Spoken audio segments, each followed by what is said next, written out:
그리고 이제 우리가 추가적으로 다뤄볼 만한 부분들이 사실은 이제 지역적인 얘기를 조금 설명을. 그거는 제가 잘 몰라요. 이제 위원이. 전 궁금합니다. 그 본인 궁금한 걸 자꾸 질문을 하는 것 같아요. 서울은 그냥 강보합 정도잖아요. 희망을 조금 담아서. 지금 상반기에만 4% 올랐습니다. 예, 그러니까 예. 뭐 최근에 오른 상승 탄력보다는 좀 둔화됐다. 둔화될 거다. 둔화되는. 그러니까 작년이랑 비교하는 거죠. 작년 13%인가 그랬으니까 예. 그거보다는 좀 둔화. 그러나 뭐 오르는 건 계속 가는. 왜 그러냐면 수도권 외곽 지역들이 15억을 찍고 있는데 서울이 싸 보이니까. 그런 게 있죠.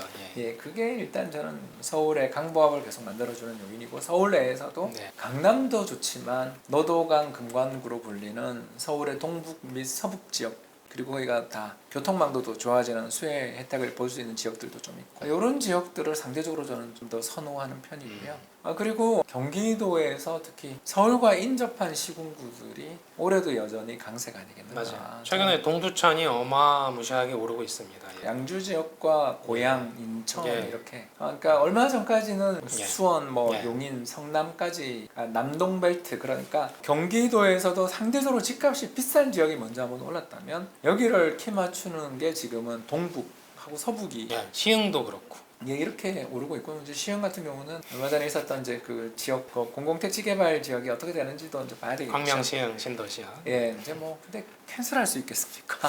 저는 캔슬보다는 지연 가능성이 아직은 높은데. 예, 지연으로 봐야 예, 되겠죠. 예, 예. 그걸 중단하는 것 자체가 가지게 될 일파만파의 충격을 생각하면 새로운 택지를 또 만들기도 어렵고. 예, 예. 그런 대규모 택지 개발은 이제 한 시대가 마무리된 거 아닌가 이쪽의 의견입니다. 저도 그 부분은 예. 적극 동의합니다. 너무 부작용이니까요. 그리고 조금 더 이제 이야기를 진행해 나가자면 이런 지역들에 대해서 좀 선호하고 최근에 특히 거칠되는 게 천안 아산과 예. 서산 쪽의 음. 시장의 지표들 얼마 전 맞아요. 포항이 움직이는 걸 본 것 같은 예. 그런 비규제 지역이라는 예, 특징도 그 있어요. 비교제 지역을 따라서 이 교통망 좋은 데로 가는 그러니까 이게 남북 방향으로 시장은 확실히 움직이는 그런 경향이 있다라는 점에서 보면 충분히 이런 쪽의 시장의 상황들은 좀 염두에 두고 저 이 지역들은 뭐 나쁘지 않아 보인다. 또 일자리도 굉장히 많이 늘더라고요 이런 지역들이. 그리고 앞서 잠깐 설명했지만 그동안 굉장히 힘들었던 동남 해안벨트에 그동안 고생했던 뭐 창원이라든가 거제라든가 울산 같은 지역들도 뭐 특히 울산은 회복이라는 말을 이제 하기도 좀 그럴 정도로 많이 오르고 있는데 울산도 올해 한 4%. 예, 그러니까요. 그렇게 힘들었었는데 말입니다. 그렇죠. 언제 그렇게 힘들었나 싶어요, 그죠? 예, 이런 부분들에 있어서의 어떤 확산 가능성이 있다. 그런데 이거 이외의 지역은 지역별 호재, 지역별 재료를 좀 봐야 되는 문제이지 전방위적으로 오른다라고 제가 좀 말하기는 어려운 게 우리나라 경기라는 게 결국은 지금은 아직 수출 위주의 아주 양극화 경제지 내수는 여전히 정말 너무너무 힘든 상황에서 그렇죠. 이 이제 내수 경기의 확산이 어떤 방향으로 가게 될지 전부 다 해외로 나가버리면 또 안 되잖아요. 그렇죠. 외국인 관광객 들어오는 것도 옛날처럼 들어올 것 같지도 않고 이제 이런 과정에서 어떤 식으로 내수 경기를 정부가 부양해 나갈 것인지 다음 정부가 어떻게 부양해 나갈 것인지에 따라서도 또 교통망이 어떤 식으로 확충돼 나가는지에 따라서 이제 예를 들어서 제2의 속초 같은 붐이 나오는 지역들이 한 번씩 나올 수도 있는 거 아니겠습니까? 그렇죠. 예. 그런 지역들을 눈여겨보는 그러니까 이게 구체화되는 개발 계획에 좀 주목하셨으면 좋겠어요. 그냥 늘 선거 때만 나오는 호재들이 있거든요. 예. 저는 그런 건 정말 허공했던 구름 같아서 마음이 좀 아픕니다. 그런 걸 예. 볼 때마다. 그러면 이제 좀 위험한 지역. 그러니까 서울은 아까 위험하다고 설명을 주셨고 저는 작년에 많이 오른 세종시랑 그리고 이제 대전과 세종과 가까운 충북 청주 이 지역들이 굉장한 급등세를 나타냈고 최근 들어서 주춤한데 이게 리스크한 시장이 된 건지 혹은 그렇다고 뭐 중장기적인 관점에서 뭐 괜찮다고 봐야 되는 건지 그런 뭔가 리스크 요인이 좀 있는 지역들이 있을까 싶어서 있죠. 어디 정도? 저는 아까도 말씀드린 예. 것처럼 서울이랑 세종 정도는 이제 조심해야 한다. 그러니까 그 상대적으로 싼 데를 찾아가는 수요가 지속되지 저희가 주도주들처럼 쭉쭉 뻗기는 어려운 시장 아닌가라고 생각하는 게 이유는 두 가지인 게 첫 번째가 절대 가격 부담이 너무 커요. 그러니까 예를 들어서 집값이 5억에서 10억 될 때 따라잡을 수 있는 따라붙을 수 있는 사람이 예를 들어서 이거 가구수 기준 예. 200만 가구다. 예. 그럴 수 있잖아요. 근데 그렇죠. 10억, 20억 될 때 따라갈 수 있는 가구는 얼마가 될까요?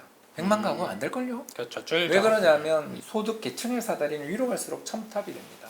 20억이 되고 30억이 되는 그 절대적 가격 부담을 우리가 쉽게 봐서는 안 된다. 부자는 많지만 그 부자들 아까 이야기한 것처럼 각종 조세 정책 때문에 그 다주택자, 고가주택 보유자들의 세금 부담이 너무나 크기 때문에 그분들은 얼마든지 더 좋은 집으로 가려는 수요를 가지고 있지만 그러니까 그 아주 1%, 0.1%의 시장을 제가 이야기하려는 게 아니라 서울시의 중위주택 가격이 10억을 넘고 거래 가격이 11억 중반까지 가고 있는 상황에서 여기서 그게 더 오르려면 이게 허들이 이게 굉장히 소수의 사람들밖에 못 사는 거죠. 이제 그런 부분을 우리가 생각을 해야 되고 두 번째가 뭐냐면 가격이 급등하고 나면 그 거주기간 채운 다음에 팔고 싶은 사람도 있거든요. 아 그러네요. 예, 그거가 없다고 볼 수 있는가? 이거 팔고 엑시트하고 이제 좀 싼 데로 가서 나 이제 화해 할래라는 사람은 없을까? 예, 이런 것들을 우리는 조금 생각을 안 하는 것 같아요. 너무 지금 강세장이니까. 그리고 그분들이 팔고 또 더 좋은 거 사러 간다라는 식으로 이야기하시는 분도 있는데 그게 이제 지금 그 고가 주택에서는 세금 부담이 말도 못하는 상황인데 그게 신속한 그런 어떤 갈아타기로 갈 것인가에 대해서는 똘똘한 한 채라는 전략 자체는 살아있지만 똘똘한 한 채를 실행할 수 있는 사람들의 절대적 숫자는 주는 거 아닌가 이런 부분도 좀 감안하자라는 이야기입니다. 그래서 뭐 정리하자면 이미 서울처럼 너무 비싸거나 혹은 단기간 급등해서 엑시트 하려는 수요가 혹시라도 나올 수 이게 있는 세종이 44% 올랐나요 작년에? 작년에 60% 올랐어요. 예, 그 정도 가격이면 웬만한 좋은 리딩 단지 따블렀다는 이야기인데 그렇죠. 저 같으면 팔자고 치고 예. 좀 싼 데 가서 이제 그 돈으로 나 그냥 이자 받을래 또는 뭐 어디 즉시연금 넣을래 그렇죠. 이런 사람은 안 나오겠냐 이거죠. 그러니까 엑시트 하는 수요 때문에 리스크가 커지는 거네요. 그런 것도 있고 그러니까 절대 가격 허들 때문에 신규 매수자의 군 있잖아요. 우리 아까 1,700만 이렇게 이야기했던 1순위 중에 10억짜리를 살 수 있는 사람이 예를 들어서 아까 이야기했듯이 200만 가구라면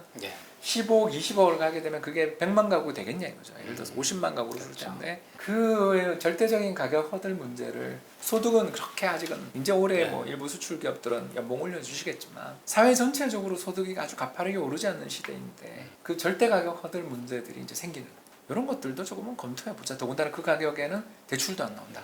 정말 정말 자기 알짜 돈이 필요한데 그런 분들은 있지만 그 세금 부담을 무릅쓰고 그 액션을 해야 될 정도로 정말 이게 확신에 찬 매매가 나올 것이냐 정도를 말씀드린 걸로 봐주시면 감사하겠습니다. 그래서 이제 전체적인 내용들을 정리를 해보면 뭐 리스크한 지역도 분명히 존재는 합니다만 여전히 뭐 하반기나 내년까지 상승 관점이 일단은 우세하신 거고 그러다 보면 아무래도 그 사이에 사실은 내 집 마련을 안 하시고 장기간 버티시던 분들 같은 경우 이제 전월세 시장이 급등하다 보니까 그래서 이제 고민들이 굉장히 많아지시는 상황이에요. 그래서 뭐 아무래도 이런 상황에서는 본인의 이제 자산 요건이나 소득 수준에 따라서 합리적으로 좀 판단을 하셔야 될 것 같고요. 그래서 뭐 마지막으로 이제 홍 박사님한테 내 집 마련 하시는 분들한테 뭔가 방향타가 될 만한 짧은 조언 한마디 듣고 마치도록 하겠습니다. 이번이 마지막 기회일 것처럼 느껴질 때가 지나고 보면 주택 매수하기 안 좋은 때였습니다. 저는 주택시장이 1, 2년 더 간다고 봅니다만 가격의 레벨이 여기서 오버슈팅은 있을 수도 있다고 생각해요. 그러나 그걸 따라가는 데 따르는 그 고통과 그 금융 부담을 생각한다면 지금 저는 차라리 열심히 저축해가지고 경기 사이클이라는 것은 항상 좋으면 또 나빠지는 때도 오잖아요. 순환 장세 속에서 대비해서 그때 주택을 살 수 있는 매력적인 가격 레벨의 주택이 올 때 그걸 매집할 수 있는 능력을 기르고 또 준비를 하고 어디가 미래 발전 가능성이 높은가를 따져보는 그런 태도를 가지시는 것도 나쁘지 않을지 않을까 생각합니다. 알겠습니다. 오늘 14년차 연구원이 28년차 홍천욱 박사님을 모시고 여러 가지 얘기 나눴습니다. 오늘 나와주셔서 감사합니다. 감사합니다. 감사합니다.